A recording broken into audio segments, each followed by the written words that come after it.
Welcome to Writing the Wrong Way. This is a podcast for serious writers who want to develop their skills in artistry and stand out in a crowded industry by taking intelligent, creative risks. I'm your host, Jonathan Ball. I hold a PhD in literature. I'm the author of numerous books, and I take a very analytical approach to art making, emphasizing both efficiency and experimentation. Hello, everybody. Jonathan Ball here, and today I don't have a guest, just me and you talking for a while. I've been having a lot of guests lately, although I started the podcast off with no guests. My initial idea was I would just maybe alternate weeks, go back and forth between having a guest or just being me by myself. But I had the opportunity to get a bunch of guests in that I didn't originally expect, and then also I had some older interviews I wanted to maybe refresh and use.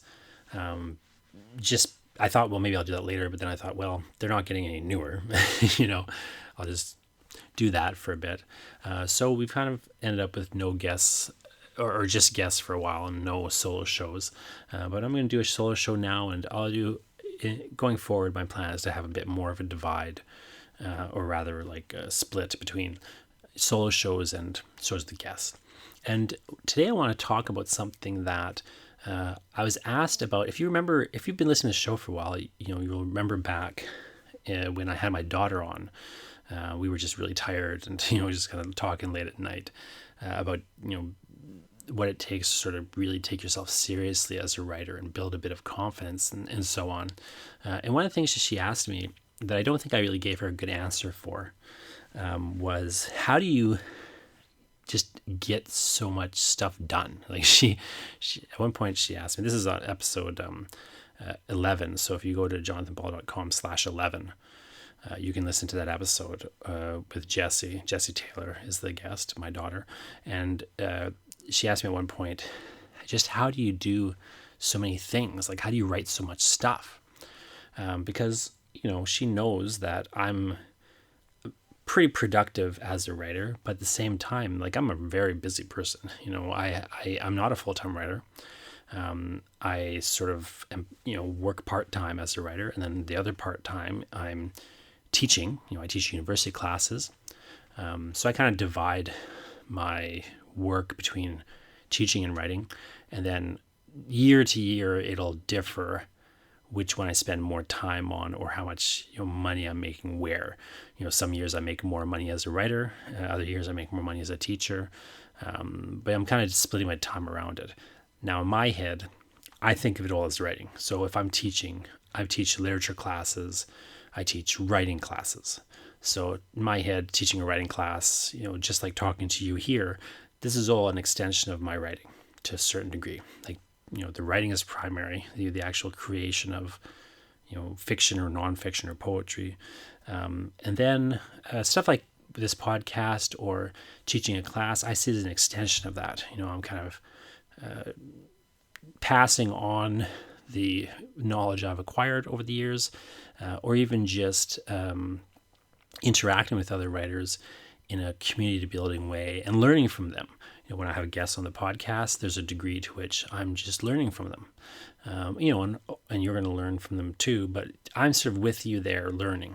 I'm not, the master on the mountain necessarily. But then in these solo shows, it's a bit more of, the professor and me coming out, kind of sharing what has worked for me, what might work for you. I kind of see that all as part of the writing wheelhouse, even though, this podcast isn't properly writing, but it is a creative thing, like it's a thing I'm making. And it is very much, I feel, attached to my writing in that sense.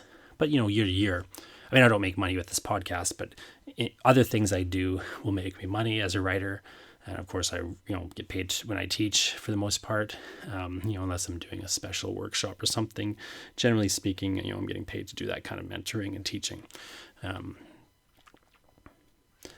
So she knows, I do not just write as my full-time job. I'm not just sitting around writing things.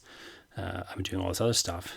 But she also knows, I spend much of my day taking care of her very young siblings.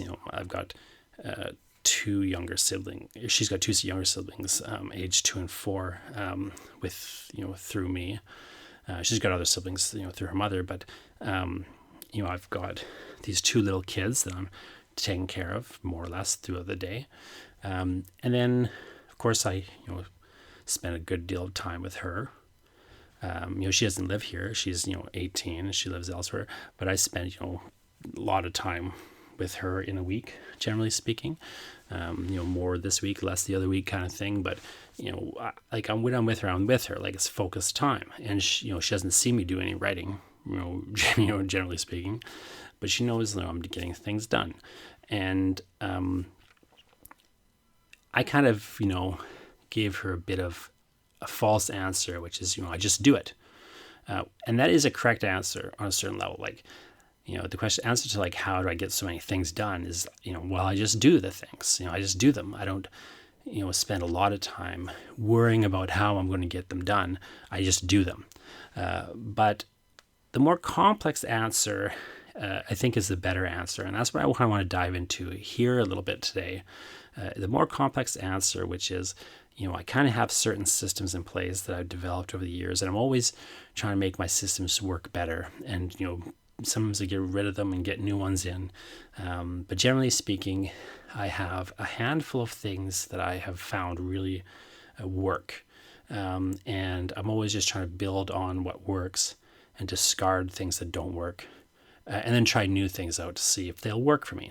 And what I find, of course, is over time, as your circumstances change, when you're sitting here taking care of young kids all day, it's a very different situation than when you are just sitting at home alone all day.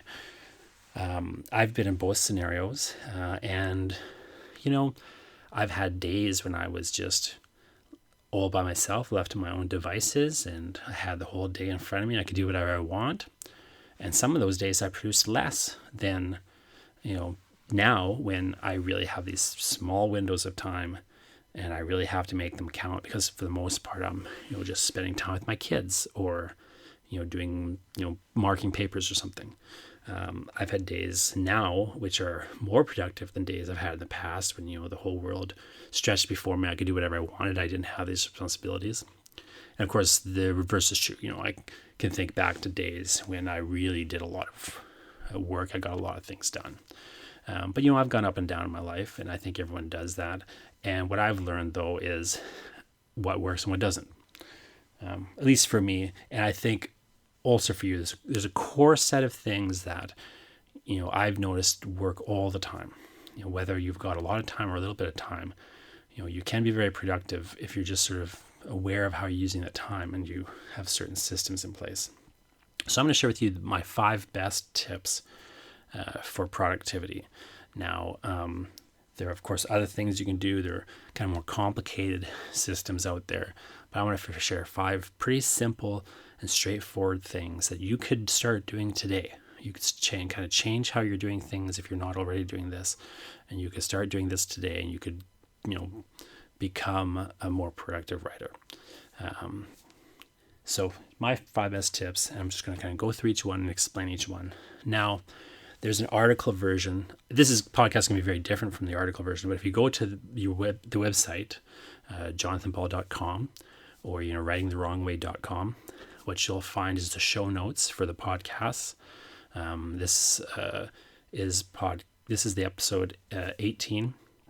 So if you go to jonathanpaul.com/18, that's jonathanpaul.com/18, you'll get the show notes for this episode, which effectively are a long, essay article where I go through each of these tips in turn. So I'm going to go through the same tips here. I'm just going to kind of maybe explain them a little differently than I do in the article, because I don't want to just read an article for you. So I'm going to kind of talk to you a bit more directly, a bit more casually in some ways, but also just share a little bit more, personally about each of these tips and how they've worked for me and how, they could work for you. So there's 5 things. 1, pick one priority. 2, don't multitask, double task. 3, batch your baking. 4, just quit. And 5, start right now. So I'm going to go through each of these in turn. So number 1, pick one priority. Now, the single most important thing I ever did as a writer is I started to prioritize. Now, people say that a lot, prioritize. Well, and you think, oh, of course, you got to have prioritize things. But I've noticed a lot of people who talk about prioritization don't actually prioritize. And it is very hard to prioritize. It's not as easy as it sounds. But let me tell you a bit of a story. Way back in the day, I had the same problem that I noticed a lot of people have. Writers come to me with this problem all the time. And I had the problem as well. I still lapse into having this problem from time to time. But I had a period in my life where I was doing a lot of work. I was doing a lot of writing. I was getting a lot of work done. Or rather, I was getting a lot of writing done, but I wasn't getting a lot of things done. So I was doing a lot of writing. I was turning out thousands of words every day, but I wasn't actually finishing anything. Or I would finish a draft of something, but I never finalized the draft. And what I ended up with is I ended up with this weird scenario where I was working a lot. I was doing a lot of things, and I felt very productive. I was producing a lot of words, but I wasn't actually finishing a whole lot of stuff. Or I was finishing a lot of small things, and I wasn't making a lot of real headway on big projects. But yet, if you looked at it from the outside, you would think, well, this guy is actually doing a good job. He's getting thousands of words out. He's pushing pages out. But the problem is always different projects. So I had this weird scenario, which I think a lot of people have, where I had 20 things that were almost done, but nothing was done. And I would just start a new thing, and it would go for a while. So I would have 5 books that were almost 80% finished, but none of them were actually finished. And I'm still catching up from that period of my life where I have all this stuff half done, or I've got one draft of it, but I never did a second draft or whatever.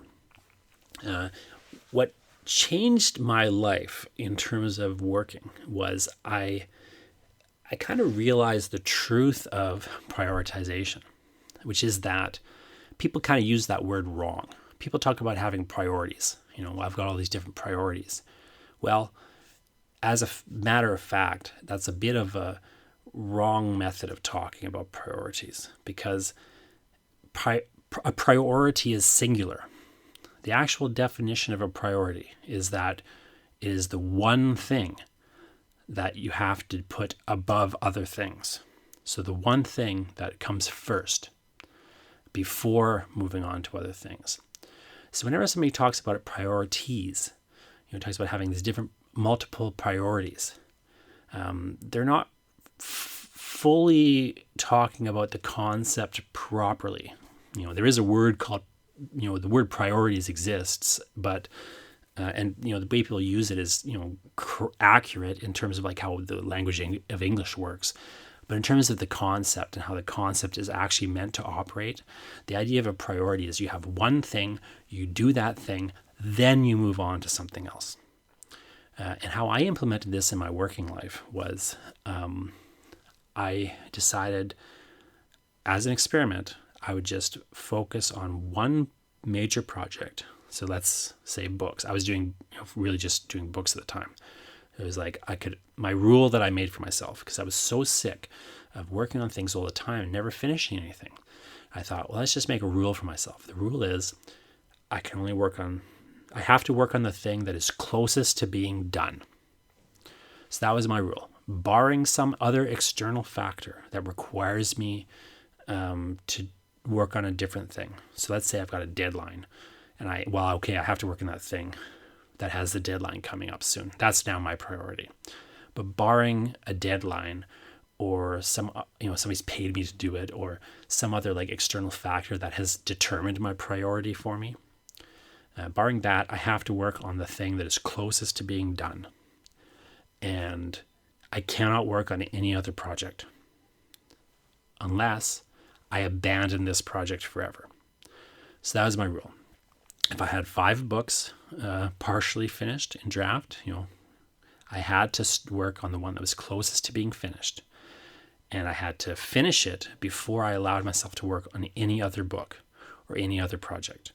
I had to finish it, or I had to abandon it forever and never finish it. Throw it in the trash, file it in the archives, but never come back to it.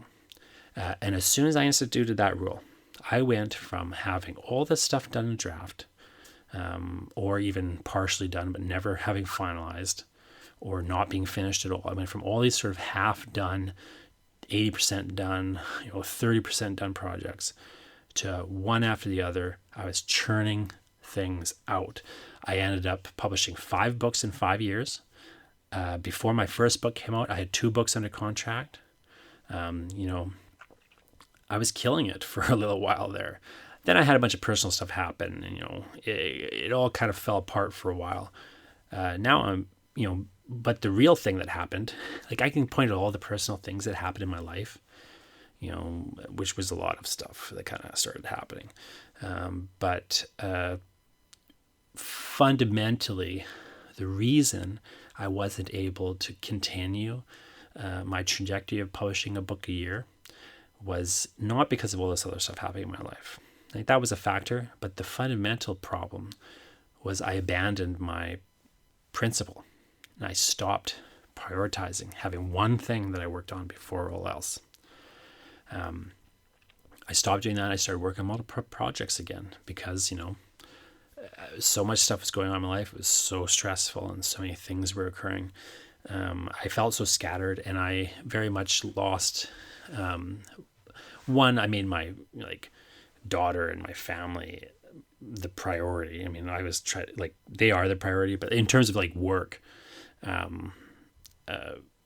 kind of lost prioritization in the work life. And I started working on multiple projects again.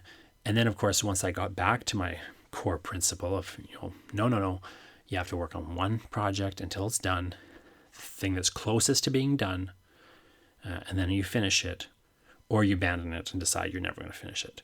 Once I came back to that, of course, as I should have known, I started just finishing things again.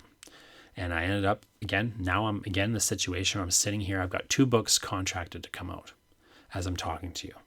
So I'm right back to where I was at age 29 when I first came up, now I'm 39, and I'm right back to where I was at age 29. I have got 2 books contract, 2 books coming out, 2 different publishers. Actually, it's the same 2 publishers. It's just the reverse order. And, my career at that point had really gotten onto track. My career now is kind of getting back onto track.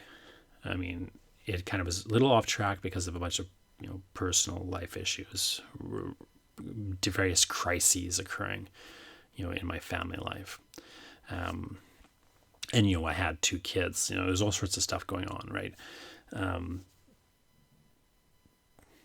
But the thing that's really kept me moving forward, either through those hard periods or, keeping the train on the tracks, is that idea of having a single priority. Now, sometimes you have to shift the priority. So it's not like I'll work on a book until it's done. I won't do anything else. But I'll make, say, a book or a screenplay or whatever it is. I'll make it my priority. And then sometimes something will have to come along and displace it, and I get a new priority. So sometimes, like I say, a deadline will arise, or, you'll get a contract for a book, or, because I've had multiple books under contract at the same time, I've had situations where I'm working on one book, but then the edits on the other one come back to me. Well, that was off my plate, but now it's, back on my plate. In those sorts of scenarios, of course, you have to be flexible and you have to shift. Basically, now you've got an external force determining or replacing, redetermining your priority. But it still is very important to kind of have one priority, just one thing, and you're focusing on that one thing. You're going to move forward with it, as opposed to doing a bunch of different things. When you work on a lot of different things, you hit this period or this place where you feel very productive. And you can even just look at external evidence of your productivity. You can say, well, I've got this many words I wrote today, and I wrote this many words tomorrow, or yesterday and the day before. You can actually sit and look at external validations. And you can get all this feedback validating your productivity. But fundamentally, unless the project is done, it's basically not done. Life is kind of a pass and fail in that sense. Whenever I teach creative writing, I get a little frustrated that I have to give them grades because I just want to pass fail them. I want to pass fail the students because either, when you produce a piece of work, like that's what it is. It's pass fail. It gets published or it doesn't get published. There's not really an in-between space, or rather the in-between of like is being not published. So like it's like fail, fail, fail, fail, fail. That's what the writing life is. You fail, all the time, and then every once in a while you'll pass. every blue moon, something goes well for you. So you have to kind of just be comfortable with failing and sit in the failure period.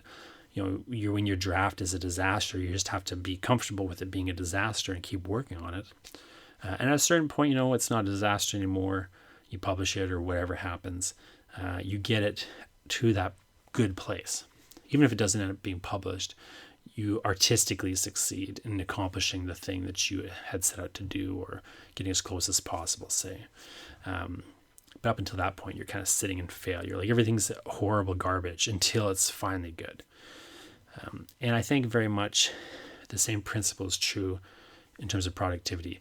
If you just work on one thing until it's done, and then go back to the next thing and work on it till it's done, and you just keep moving from priority to priority like that, and just as much as possible, be as ruthless as possible, keep going on a thing until it's finished. As you do that, what you figure out is, well, I've got this trail of work now that I'm leaving behind me. I've got this body of work that I'm building up, and you kind of get some past successes and you build on them. You've got some failures in there, you've got some successes, but you're building. Otherwise, what you end up doing is jumping from thing to thing, and it just feels very good, but you can't really build anything. You can't, from the outside, it's like you're doing nothing.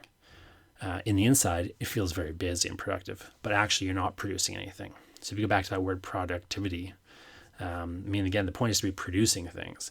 You're finishing writing, and then you can put it out in the world, or you can not put it out in the world, but you got it there finished, and now you're moving on to the next thing.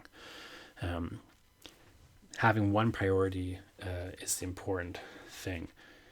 If you got 100 things 80% done, you have nothing done. And you're better off to have like one thing 100% done, and then 99 other things at 2%. Then you've got one thing done, right? One is bigger than zero. It's simple math, but when you're in the midst of it, it feels very different, and it's easy to lose that focus. So that's my sort of primary tip. And if you do nothing else, do this. Pick one thing and work on that one thing until you're done. If something comes up and you have to replace that priority, that's usually a good problem to have. If somebody says, hey, I'll pay you a bunch of money to work on this other thing. Well, okay, that's your new priority. But for the most part, you want to just zero in and focus on the one thing. Now, sometimes people have a problem with picking that thing. Again, my rule was simple. Work on it if it's the thing that's closest to being done. I think that's the most neutral way to do things. If you work on the thing that's closest to being done, then you'll finish it quicker than you would finish another thing. And then you can move on. So that's the simplest way to look at things. Another way to look at it, though, is what would make the most difference if it was finished? Like the most actual difference in your life. If you got 10 things you could write, 10 book ideas, let's say, or 10 ideas for poems or stories. Let's just stick with books for the sake of the example. The question is, well, what would make the most difference if it was already done? Like if you actually could finish it today and then tomorrow, what would have made the most difference to have finished today? That thought experiment will kind of get you figuring out, well, what actually would have the most impact on your life. Maybe you've got 10 ideas for books. I'm in a scenario right now where I've published a bunch of poetry books. I've got a short fiction book coming out. what would make a lot of difference in my life is finishing a novel. Like that's would have the biggest impact on my career. So I've got a bunch of novels in draft or half draft or whatever, and I've got other books that are not novels that I could be working on. But what's going to make the biggest difference for me is a novel. So barring other things, I would pick a novel to work on. I mean, in my actual scenario, I've got a screenplay I have to finish first. But if that wasn't the case, if I was just looking at like what's going to have the most career impact of these books, then I would have to pick a novel. Again, if there wasn't like something else to sway you. The other thing to just figure out is there I'll get into this a little bit later, but the other flip side of this, which I'll talk about shortly, is what's the negative consequence if you don't do the thing? Because that's something that can really guide you. If there's going to be a massive negative consequence if you don't do this thing, you blow your deadline, well, now you're out $25,000 or something. Well, okay, that's going to kind of help you figure out what you should be focusing on. Once you have a priority, I think a very useful technique, and my second big tip, is to do a thing that I call double tasking. Don't multitask. Again, don't work on a bunch of different things. But similarly, don't work, even if you've got one project, one priority, within that project, don't work on a bunch of different tasks. That can be the second great danger of losing focus or breaking apart your focus. Is yes, you're doing one thing, you're just working on your novel, but you've got like 18 different sub projects inside of that, and you're jumping from one to the other. So you're writing an outline, you're writing a chapter, you're figuring out what's going to happen later in the story. Maybe you're fleshing out, you're editing a previous chapter you wrote. Maybe you've got like a bunch of different tasks and you're jumping between them. Well, that is a very bad idea, because it's the same sort of thing where you're diluting your focus. But also, when you multitask and you jump from one thing to another, you pay a large neurological price for that. It's called task switching. Multitasking isn't really possible for the brain to do. Instead, it switches between tasks at a rapid pace. But as rapid as that pace is, it's still slower than if you stayed on task, because there's a cost in terms of switching. You cost your attention, and there's all sorts of other ways in which neurologically you end up being less productive. So I'm not going to go into the details of that. You can find out more about that if you don't already know it. But just trust me at this point. When you task switch and jump from thing to thing like that, and you jump around between multiple tasks, what ends up happening is you lose your focus, you lose your flow. You end up taking much longer to complete the tasks than if you had just made them sequential. If you just worked on one thing, then the next thing, then the next thing, then the next thing. Again, it feels like that's slower. It feels like doing one thing, then the next thing, then the next thing, the next thing is slow, but actually it's going to be faster. When you jump from thing to thing, you feel like you're being very fast and you feel like you're really productive, but it's false. It's just an emotion. The emotion of productivity is not the same as actually being productive. Your emotions are false and will lie to you. Emotions are a very bad guide to most things. Maybe in your love life, that might be less true. Although I would argue it's probably more true. But certainly in productivity and, getting work done, your emotions will destroy you. You cannot trust your emotions. You have to be analytical. You have to think. And you have to just trust your systems. Trust the science. Trust the systems. However, so multitasking, is a no-no. But what I've found very useful is a thing I call double-tasking. So what this is a situation where you're just doing one task, but you're making that task work across multiple projects. So you're doing one thing, but that thing counts in multiple ways. So a really simple example of this, again, is if you go to jonathanball.com/18, you'll be able to read an article that I wrote that lays out all of these 5 tips and gives some explanation of each one. So that blog post operates as show notes, for this podcast.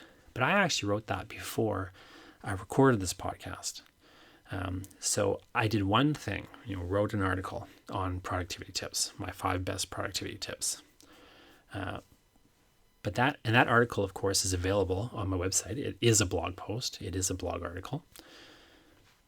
But additionally, it operated as my show notes. I've got it printed out sitting beside me here, and I'm, every once in a while you might hear me rustling paper because I'm looking at the article, and I just have it printed out. I highlighted a few things.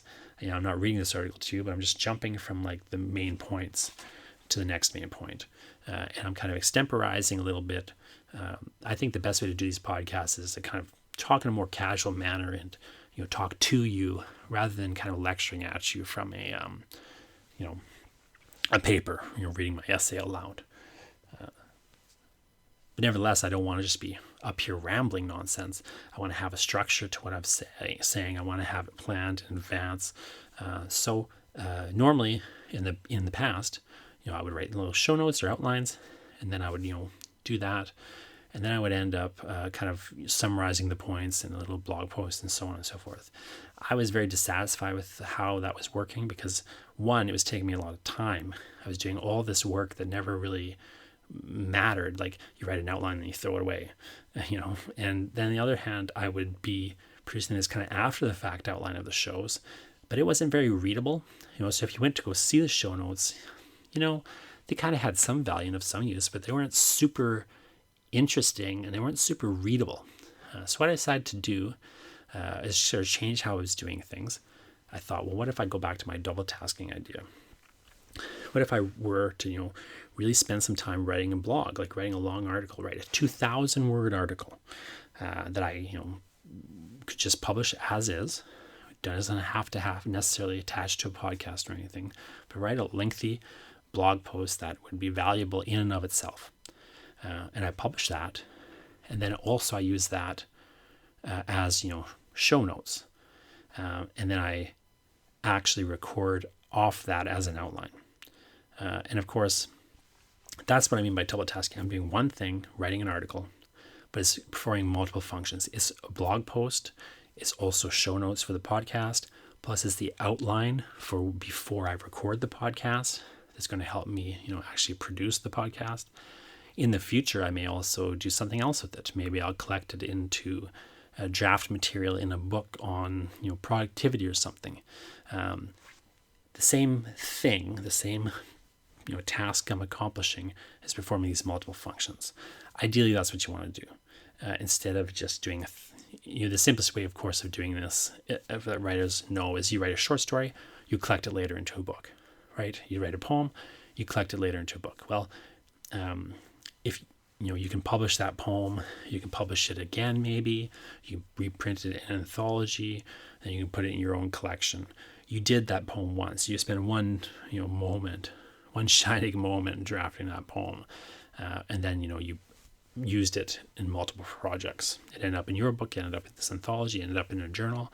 Maybe you put it on your website as well, and so on and so forth. So that principle, just kind of laying across other things. I think as writers we have like these things we do that are very efficient and very smart, but then we don't ever think, oh, let's just take that principle and apply it elsewhere. And so that's sort of something that I've been trying to do.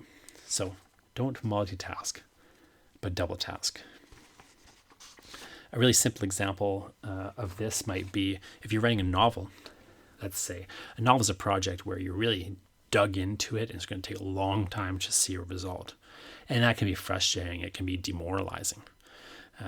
One thing that's useful to do with a novel is, and you'll sometimes see people do this, is if you actually outline a novel in advance, for example, or you have even just a rough idea of where you're going with this novel, to find some part of the novel that would work on its own. So is there a chapter, is there a sequence, is there a scene that you could repurpose and use as a standalone short story? Often what you'll find if you think through your book is there is a scene like that, at least one, if not multiple ones. Well, let's say you were to write, let's say chapter 5 is a standalone story. Well, why not write chapter 5 first? So in other words, why not write a short story that then you can just slot right into the novel? Maybe you'd have to edit it a little bit, but otherwise, you write chapter 5 first as a standalone short story. Then you try to publish that short story, and you've also got your chapter 5 done for your novel. There's a few things that can happen there. One is, of course, you've got this short story, but you've also got this chapter for the novel. Like the same task, the same thing you produced, the same work is performing two functions now. You're double tasking. The other thing that's going to happen in that sort of scenario is maybe you're going to realize this isn't a novel, right? Maybe this is just a short story. It's not a novel. Well, isn't that a better thing to learn, before you write these 4 other chapters and then you hit chapter 5 and before you finish your draft or whatever? If you can't summarize things down in that level, like if you don't have a standalone piece like that, maybe that's just the nature of your novel. Maybe it's an indicator that the thing doesn't work. So in that scenario, let's say you ended up realizing after doing like a test chapter, basically, you realize this thing doesn't have legs. Well, maybe you still have a short story that works, as opposed to, even if you do abandon the novel. But ideally, of course, your short story is going to serve as, a chapter that you publish as a short story, and then also a chapter in the novel. Now, what I would do in that scenario is I would also, of course, apply for a grant or try to, put together a pitch package. That same short story could really, that chapter from the book that functions as a short story would be a much better thing to use in a grant package than, say, just, a few pages that don't really have a self-contained quality. A similar thing is true of a pitch package.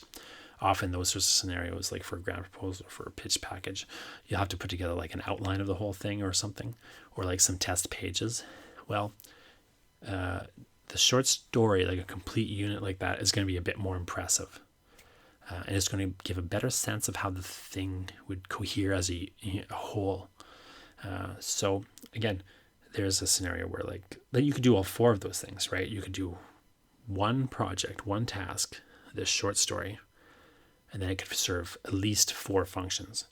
It could be a short story, it could be a chapter for a novel, it could be a part of a pitch for trying to get a contract for your novel, and it could be a grant piece.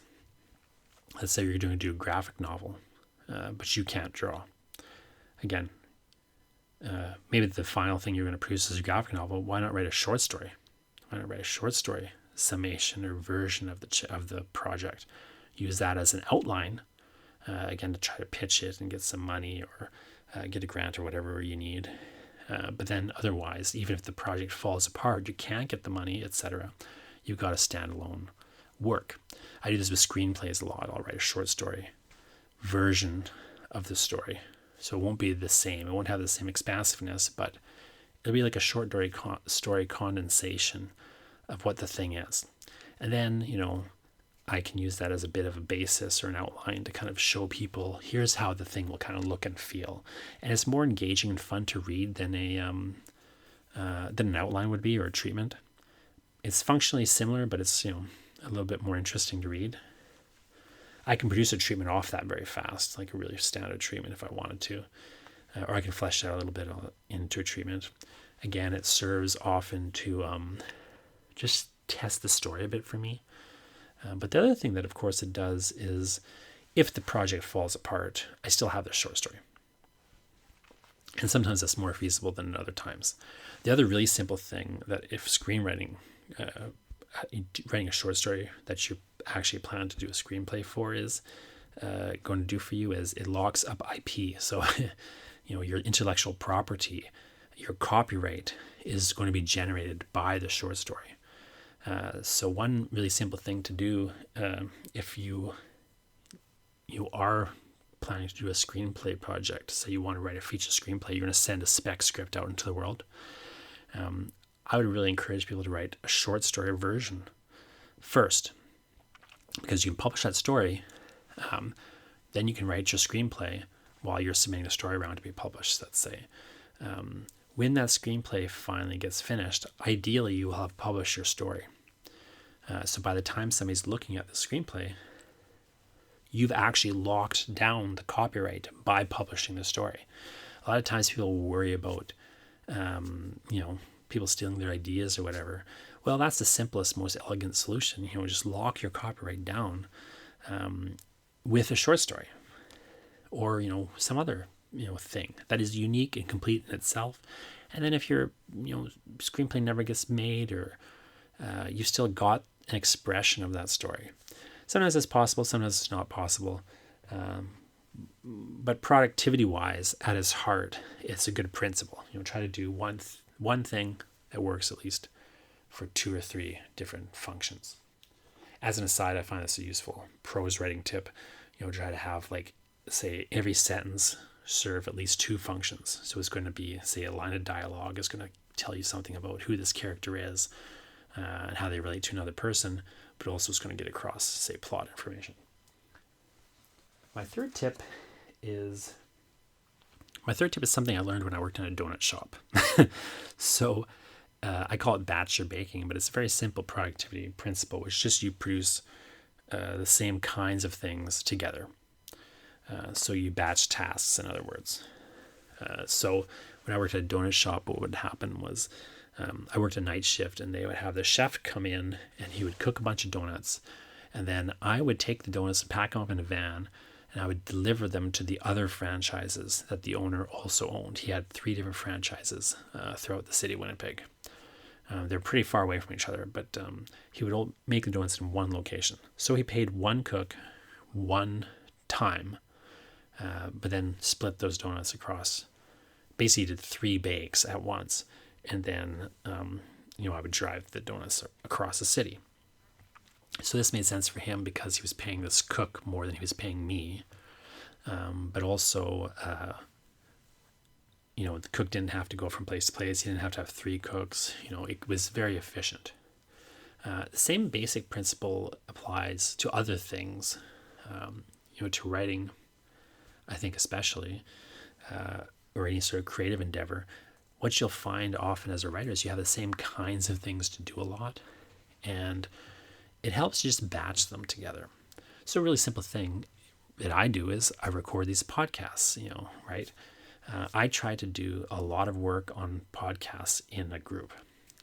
So in August, for example, I launched this podcast in September.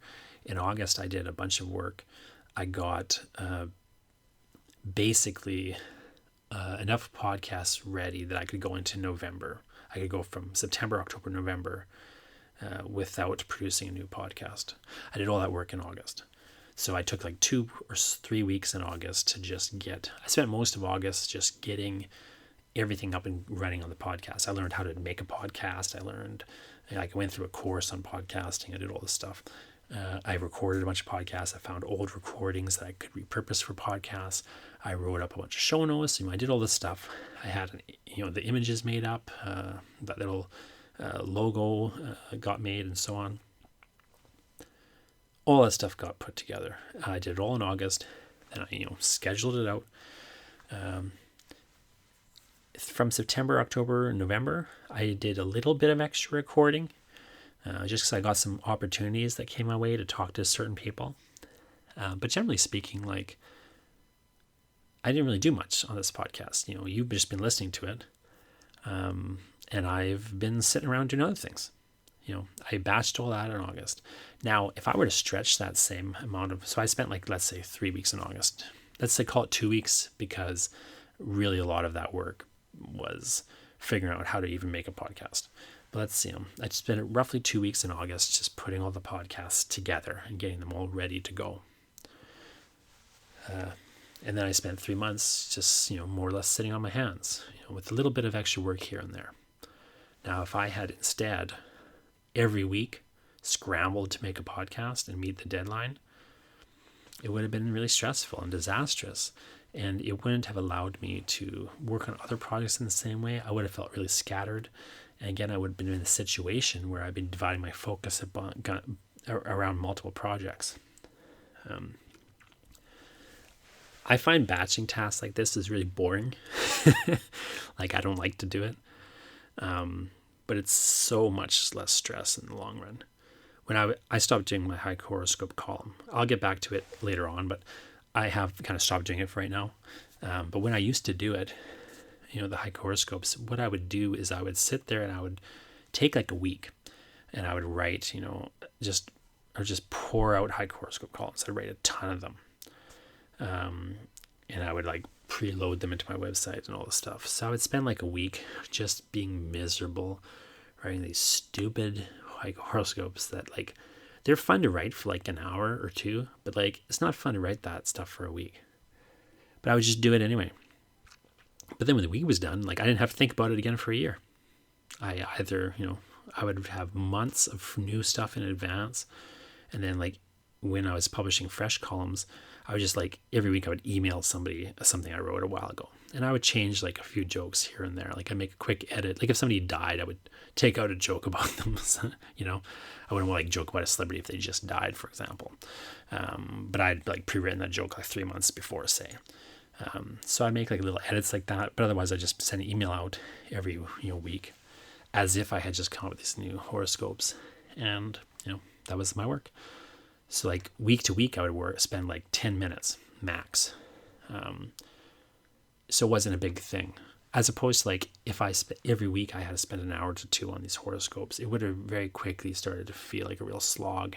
And then on a busy week, it would have been difficult. But you batch it all at once. Again, it's not so much fun in the moment. You kind of get bored of doing the same thing over and over again. But you start to really appreciate it when, you've got this big reservoir of things to draw on.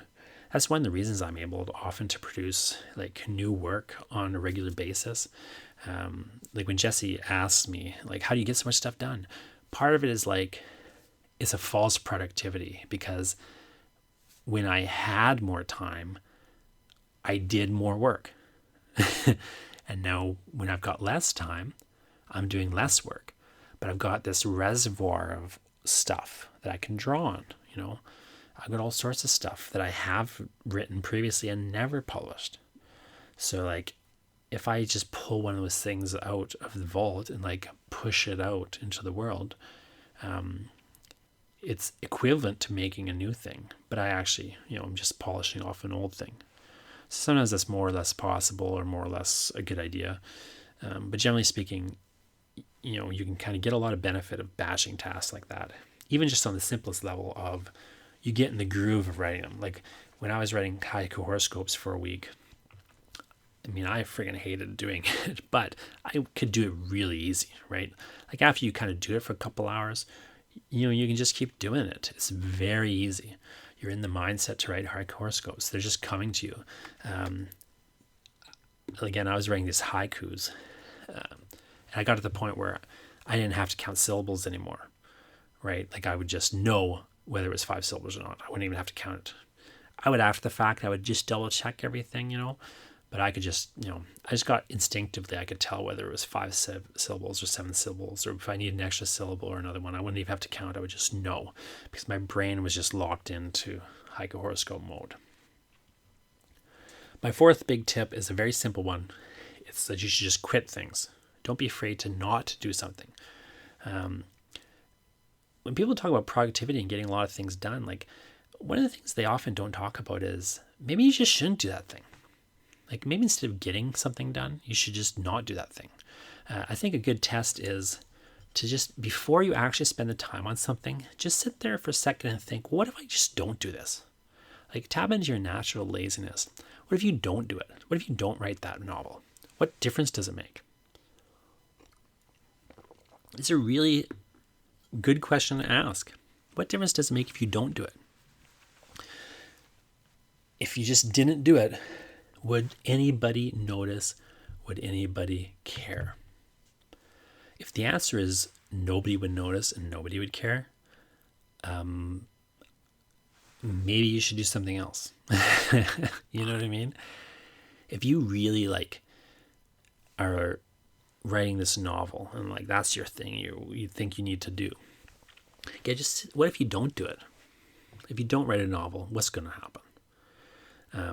I'm not saying you shouldn't write a novel, but I think it's worth thinking through, like, what is the actual stakes? If it doesn't really matter in your life, in the sense that, and I don't mean in the sense like, oh, I won't make any money, nobody's going to publish it. Let's imagine nobody's going to publish a novel. Is it still worth writing? That's the real question. Imagine nobody's going to publish a novel. No one's going to give you a dime for this novel. No one's going to read your novel. Is it still worth writing that novel? If your answer is no, you should not write the novel. If the answer is yes, it's still worth writing it because I existentially want to write novels. That's what I want to do, even if nobody reads them, even if nobody is going to care. But that's what I want. That's who I see myself as, what I find fun or valuable or whatever. Or even if, like, down the line, you want to be good enough that somebody would care, somebody would, publish you or whatever. And maybe you're not there yet and you recognize it, but you won't get there unless you finish this novel. If you don't finish this lousy novel that you're working on, you'll never get to that great novel later. If that stuff matters to you, then great. Now you have a sense of the stakes and you should be doing this thing. If that stuff doesn't matter to you, if you're only doing it for some idea that you're going to get money, or if you're only doing it to be published, or if you're only doing it, like if it doesn't fundamentally have value for you, like intrinsic internal value, you just shouldn't do that thing.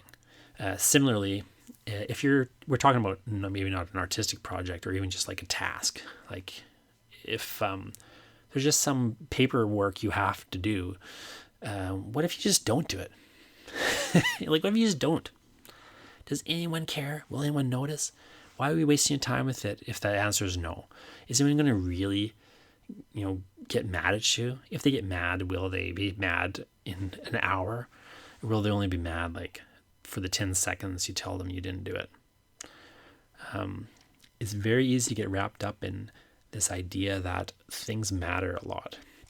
Something I like to do sometimes, I'll admit, and something that I really recommend you do, is take a secret vacation. Whenever you feel really overwhelmed and like there's so many things you have to do, oh no, what am I going to do? It's a counterintuitive thing, but take a secret vacation. Just shut the brakes or hit the brakes, shut everything down. I say go into Ken mode, kill everything now. Great band called Ken Mode, by the way, but kill everything now. Just stop doing it. Take a week and don't do anything for a week or a couple of days. Don't do anything. Don't tell other people you're not doing anything, but just like don't do anything. Do like the bare minimum. If you're teaching a class, don't prep. Just show up to the class unprepped. Is anybody actually notice? In other words, like, is there a difference? What I started doing at a certain point was I was doing all this prep for classes. And it was just driving me crazy. I was spending all this time prepping. And I thought to myself, what if I just don't prep? And I walked into class, like, I was so, tired and burned out. And I was just like, F it, And I was just like, I'm just not going to prep. I just walked into class, having no prep. And you know what? Went just fine. It was actually practically insignificant, the difference between me being over prepped and having no prep. Now, I do prep my classes, but what I realized at that point was, I can do a lot less prep. In fact, when I do less prep and I kind of, am a bit looser, students like it more. Like, I seem less like a robot to them and more like a person who actually cares about these books that they're reading. So, of course I got my days when I'm more tired or maybe I'm more robotic or whatever. But generally speaking, I just learned like, I've been doing a bunch of work I don't need to do. It doesn't really matter to anybody. The same is true, marking papers. What I realized at a certain point in marking papers is students don't actually read most of the comments on these papers. So it's not that I can't put comments, like I have to give them the feedback. They need the comments. There's a lot of reasons they need it. There's like practical reasons, like it's going to help them become better. But there's also like, they are required by the university's regulations to get so much feedback on their writing and so on and so forth. But what I started thinking through a bit more was, okay, is there a way I can put less comments on the paper, but, make them the right comments so that one, when students get their papers back, they're not just overwhelmed with all these comments. And it's like, what am I supposed to do with all this like this red ink everywhere? What do I do? They freak out. But instead, like if I had less red ink, but it was more specific and directed, it would help them a bit more, because they wouldn't feel like they were disasters, right? They would think, oh, it's not that much red ink. It's just a few things I maybe need to do and change.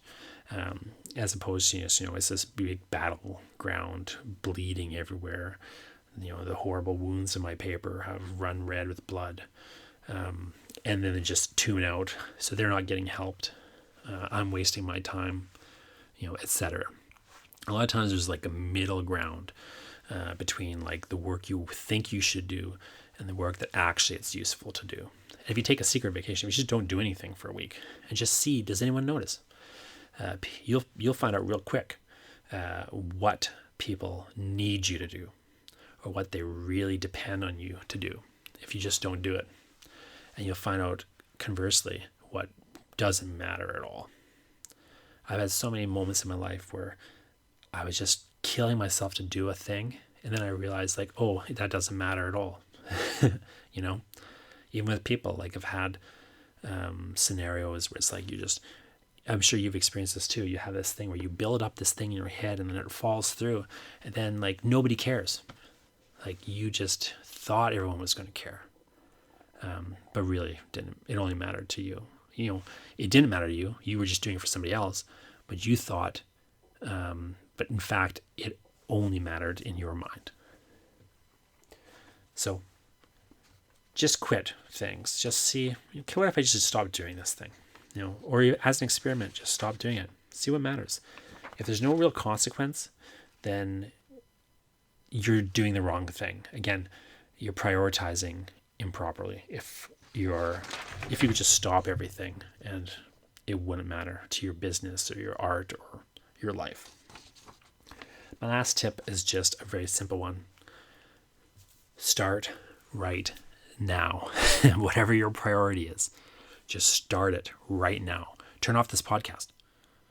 I hate to say that to you, but like, why are you listening to this podcast? If you're a writer and you're listening to writing the wrong way, here's a big question. You just listen to me for an hour. Why didn't you write for an hour? Now, I don't say that to berate you or to make you feel bad, but it's a valid question. I've got to ask that question. Why did I record this podcast for an hour when I could have been writing? Well, there's a lot of answers to that question, right? But one thing is, I did my writing. I did my writing today, then I recorded the podcast. This podcast is not my priority. Sorry. Like, I'm going to make money on this podcast. Like, I'm just doing this podcast because, I think it'll be useful to you. I think it'll be good and fun for me. I'll get to interview people and, talk to people I maybe would never have otherwise, learn from them. Like, I think it's valuable for you and for I. Maybe, down the line, there's some theoretical way their money might be made on it. At the moment, I'm just spending money on it. It's, marketing, I guess you could call it. Maybe who I am and you didn't before. Maybe down the line it'll translate somehow. You'll hire me to edit something or whatever. But even, that's all speculative. I don't know. One thing doesn't necessarily lead to the other. So I can't necessarily say this is my top priority. Like this very moment, my priority is to do a bunch of podcasts. But generally speaking, the writing is the priority. So today I wrote, then I got to do my secondary thing, which is at this point the podcast. Why are you listening to the podcast? I'm not saying you shouldn't. I mean, I want you to listen to it, but it is a question to ask yourself. You had an hour. Is this the best use of your time? If you're again, it's not that you have to be working all the time, but if you fundamentally want to write a novel, do that first. If you're finding it hard to get that time in your schedule, you got to look for the places where there is time that exists. Maybe you're listening to this when you're driving. Of course, you're not going to write as you drive, but you know what? Experiment a little bit. Maybe you could write and drive. I ended up doing a lot of writing when I was walking to the bus at one point. I had a 20-minute walk to the bus at this one point in my life. And I was finding it nice, but at the same time, I was very busy and it was cutting into my writing time. And I ended up getting this app called Dragon Dictation. And I just kind of was testing around with it. And what I found was I could, while I walked those 20 minutes to the bus, I could actually write 4,000 words of nonfiction. Now, think about that. In a 20-minute walk, I wrote 4,000 words of nonfiction.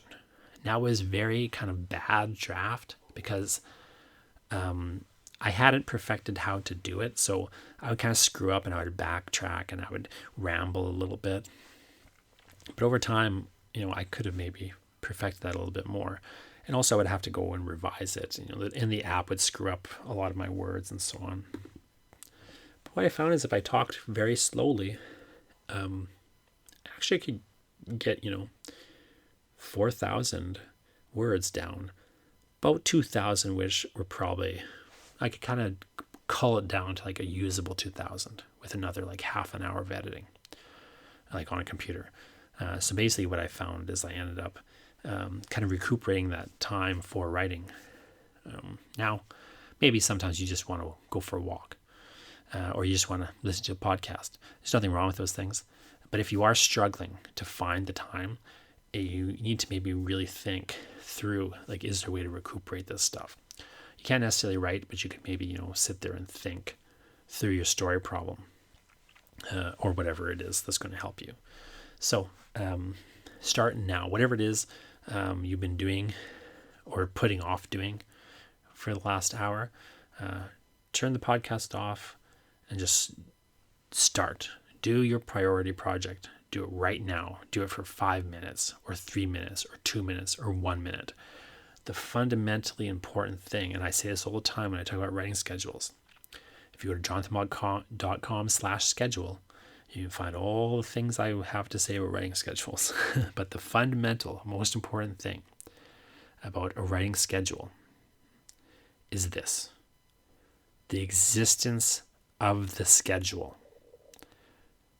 Try not to get wrapped up in things like I got to write so many words in a day, or I got to write for so long in a day, and I got to put out a book a year or whatever. All that stuff is results, and you can't measure yourself by results necessarily. You have to measure yourself by the process, and the process, like, do you sit down to write? Do you work? You're a writer if you write. You're not a writer because you published a book or because, you did this or that, the other thing. You don't need so many credits to call yourself a writer or whatever. You're a writer if you write. Write is a verb.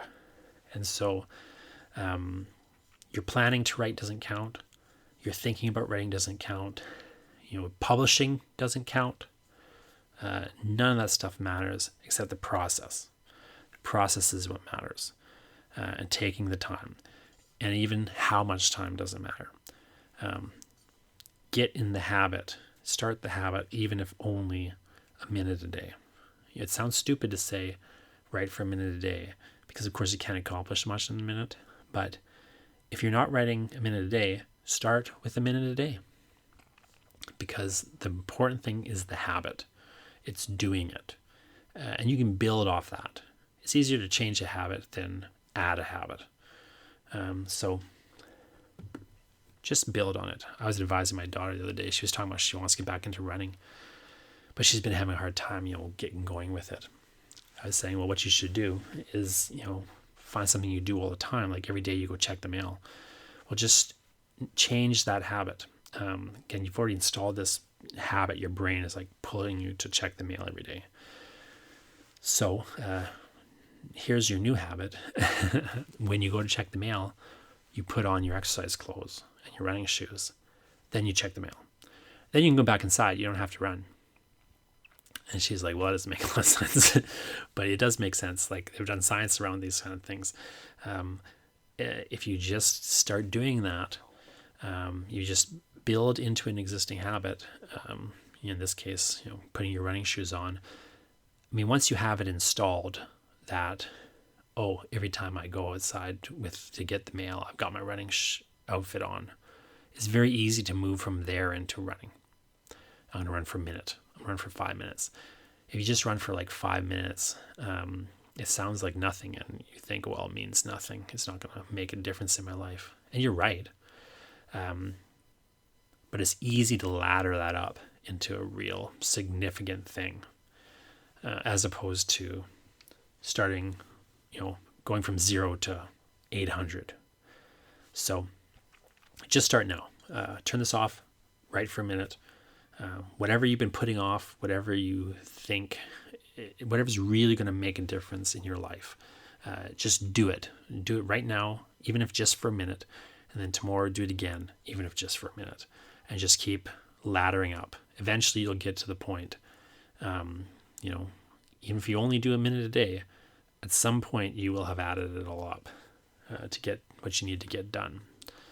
But if you don't start, there's not much we can do for you, And I'm saying this to myself too. I've been guilty of it as well. So that's my 5 best productivity tips. You can, again, read the article that has a bit of some extra information, some additional perspectives on these matters at jonathanball.com/18. writingthewrongway.com is going to give you all the past episodes and all the show notes for all those episodes. Have a great week and keep writing the wrong way.